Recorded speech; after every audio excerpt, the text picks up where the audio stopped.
বিশ্ব সংবাদে আপনাকে স্বাগত।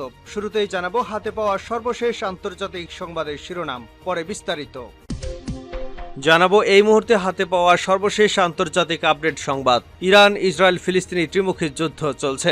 যুক্তরাষ্ট্র ইসরায়েল সম্পর্কে নতুন মোড়, বন্ধুত্ব কি শত্রুতায় রূপ নিতে যাচ্ছে?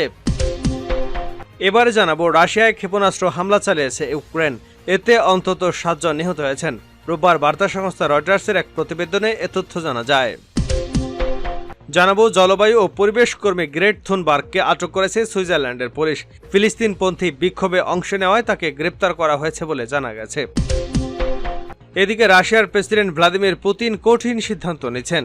প্রতিরক্ষা মন্ত্রী সের্গেই শোইগুকে মন্ত্রীর পদ থেকে সরিয়ে নিরাপত্তা পরিষদের সচিবের দায়িত্ব দেওয়ার প্রস্তাব করেছেন তিনি।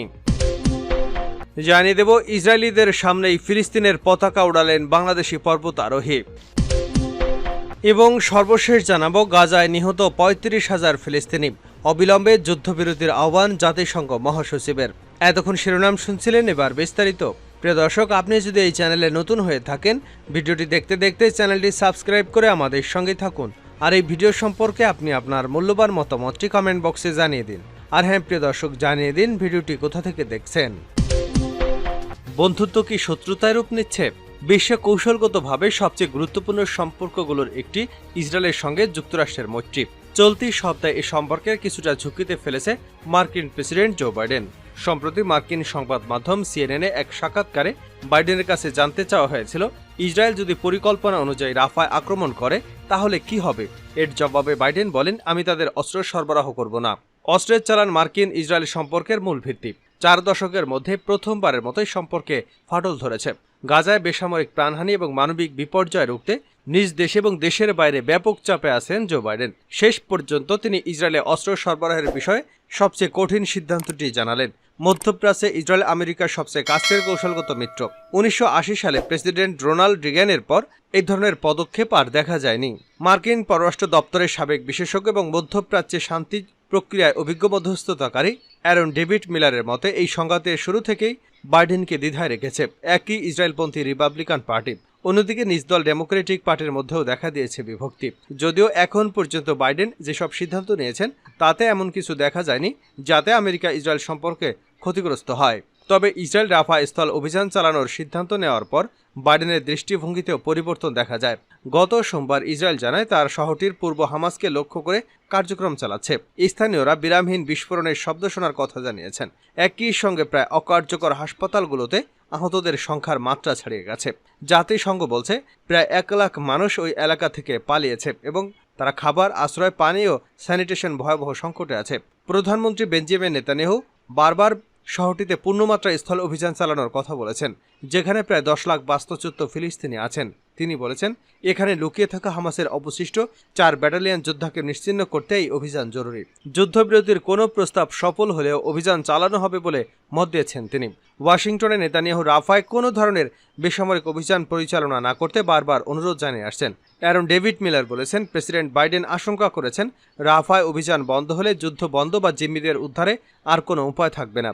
গত বুধবার বাইডেনের সাক্ষাৎকার প্রচারের পরপর যুক্তরাষ্ট্র ইসরায়েলের জন্য বরাদ্দ 2500 পাউন্ডের বোমার 2টি চালান স্থগিত করেছে। মার্কিন প্রশাসনের এক জ্যেষ্ঠ কর্মকর্তা বলেন, এই বোমাগুলো ঘনবসতিপূর্ণ একটি এলাকায় ব্যবহার করলে যে প্রভাব পড়বে তাতে আমেরিকা উদ্বিগ্ন, যা আমরা গাজার অন্য এলাকাগুলোতে দেখেছি। গত শুক্রবার মার্কিন প্রেসিডেন্টের দপ্তর একটি প্রতিবেদন প্রকাশ করেছে। এতে বলা হয়েছে, ইসরায়েল সরকার হয়তো যুক্তরাষ্ট্রের অস্ত্র ব্যবহার করে আন্তর্জাতিক মানবাধিকার আইন লঙ্ঘন করেছে। পররাষ্ট্র দপ্তরের বিবৃতিতে বলা হয়েছে, ইসরায়েল যুক্তিসঙ্গত কারণে মার্কিন অস্ত্র ব্যবহার করছে, তবে তারা অসঙ্গতিপূর্ণ উপায়ে ব্যবহার করছে যুক্তরাষ্ট্র সরকারের কাছে যার সম্পূর্ণ তথ্য ছিল না। রাশিয়ায় ইউক্রেনের ক্ষেপণাস্ত্র হামলা, নিহত 7। রাশিয়ায় ক্ষেপণাস্ত্র হামলা চালিয়েছে ইউক্রেন, এতে অন্তত 7 জন নিহত হয়েছেন। রোববার বার্তা সংস্থা রয়টার্সের এক প্রতিবেদনে এ তথ্য জানানো হয়েছে। রুশ কর্মকর্তারা জানান, সীমান্তবর্তী বেলগরদ শহরে একটি বহুতল ভবনে হামলা চালিয়েছে ইউক্রেন, এতে অ্যাপার্টমেন্ট ভবনটি ধসে পড়েছে। এ ঘটনায় অন্তত 60 জন নিহত হয়েছেন। এ সময় আহত হয়েছেন আরও অন্তত 15 জন। রাশিয়ার ওই অঞ্চলের গভর্নর ভ্যাসেস্লাভ গ্লাদকোভ এ ঘটনার একটি পোস্ট করেছেন। এতে 10তলা ভবনটি ধসে পড়তে দেখা যায়। বেলগরদ শহর এবং এ অঞ্চলে ইউক্রেনের সেনাদের ব্যাপক গোলাবর্ষণের মুখে পড়েছে বলে জানান তিনি। রুশ প্রতিরক্ষা মন্ত্রণালয় এ হামলাকে আবাসিক হামলায় সন্ত্রাসী হামলা বলে উল্লেখ করেছেন। তারা জানিয়েছেন, স্থানীয় সময় 8টা 40 মিনিটে এ হামলা হয়েছে। এ হামলায় অন্তত 12টি ক্ষেপণাস্ত্র ছোড়া হয়েছে। রাশিয়ার ম্যাশ টেলিগ্রাম নিউজ চ্যানেল জানিয়েছে, ইউক্রেনের এই হামলায় কী ধরনের অস্ত্র ব্যবহার করা হয়েছে তা স্পষ্ট করা হয়নি। এমনকি এতে পশ্চিমা দেশগুলো সরবরাহ করা অস্ত্র ব্যবহার করা হয়েছে কিনা। এক প্রত্যক্ষদর্শী জানান, হামলায় 10তলা ভবনের পুরোটাই ধসে পড়েছে। এলাকাটিতে অনেক অ্যাম্বুলেন্স এবং অগ্নি নির্বাপন গাড়ি কাজ করছে। এ ঘটনায় অনেকে হতাহত হতে দেখা গেছে বলে জানান তিনি। এদিকে বার্তা সংস্থা এফপি জানিয়েছে, রাশিয়ার ভলগোগ্রাদ এলাকায় ইউক্রেন একটি তেল শোধনাগারে ড্রোন হামলা চালিয়েছে। রুশ প্রতিরক্ষা মন্ত্রণালয় জানিয়েছে, শনিবার দিবাগত রাতের এই হামলায় অন্তত 8টি ড্রোন ধ্বংস করা হয়েছে। তবে একটি ড্রোনের আঘাতে তেল শোধনাগারে আগুন লেগে যায়। তবে এতে কোনো হতাহতের ঘটনা ঘটেনি। রুশ পররাষ্ট্র মন্ত্রণালয়ের মুখপাত্র মারিয়া জাকারোভা বলেন, বেসামরিক লোকদের নিশানা করে এই হামলা চালানো হয়েছে। এর মাধ্যমে ইউক্রেন ও তার সমর্থকদের অপরাধ প্রবণতা দৃশ্যমান হয়েছে। তবে হামলার বিষয়ে তাৎক্ষণিকভাবে ইউক্রেনের কোনো মন্তব্য পাওয়া যায়নি। ফিলিস্তিনপন্থী বিক্ষোভ থেকে গ্রেপ্তার গ্রেটা থুনবার্গ। জলবায়ু ও পরিবেশ কর্মী গ্রেটা থুনবার্গকে আটক করেছে সুইজারল্যান্ড পুলিশ। ফিলিস্তিনপন্থী বিক্ষোভে অংশ নেওয়ায় তাকে গ্রেপ্তার করা হয়েছে বলে জানা গেছে। শনিবার সুইজারল্যান্ডের দক্ষিণাঞ্চলীয় শহর মালমোতে ইউরোভিশন ফাইলের ভেন্যুর কাছ থেকে গ্রেপ্তার করা হয়। এতে জানানো হয়, গ্রেটা থুনবার্গ ইউরোভিশন প্রতিযোগিতায় ইসরায়েলের অংশগ্রহণের বিরুদ্ধে বিক্ষোভে অংশ নিয়েছিলেন। এ সময় তাকে গ্রেপ্তার করা হয়। সামাজিক যোগাযোগ মাধ্যম এক্সে ছড়িয়ে পড়া ভিডিওতে দেখা যায়, থুনবার্গ সাদা কালো রঙের ঐতিহ্যবাহী ফিলিস্তিনি স্কার্ফ কেফিয়া পরিহিত ছিলেন। ইউক্রেনে হামলার কারণে রাশিয়ার ইউরোভিশন প্রতিযোগিতায় নিষিদ্ধ হয়েছিল। কিন্তু গাজায় গণহত্যায় অভিযুক্ত ইসরায়েলের একজন প্রতিযোগীকে প্রতিযোগিতায় অংশ নেওয়ার সুযোগ করে দেওয়ার প্রতিবাদে ক্ষুব্ধ লোকজন মালমো শহরে ওই বিক্ষোভে অংশ নিয়েছিলেন। এ সময় বেশ কয়েকজন বিক্ষোভকারী হঠাৎ ইউরোভিশন ফাইনালের ভেন্যুর বাইরে ফিলিস্তিনি পতাকা হাতে নিয়ে বিক্ষোভ শুরু করলে পুলিশ তাদের গ্রেপ্তার করে এবং জোর করে সরিয়ে দেয়। চলতি সপ্তাহের শুরুতে ইউরোভিশন সেমিফাইনালের আগে মালমো শহরে 10,000-এরও বেশি লোক ফিলিস্তিনিদের পক্ষে বিক্ষোভ করেছিলেন। কঠিন সিদ্ধান্ত নিচ্ছেন পুতিন। রাশিয়ার প্রেসিডেন্ট ভ্লাদিমির পুতিন কঠিন সিদ্ধান্ত নিচ্ছেন।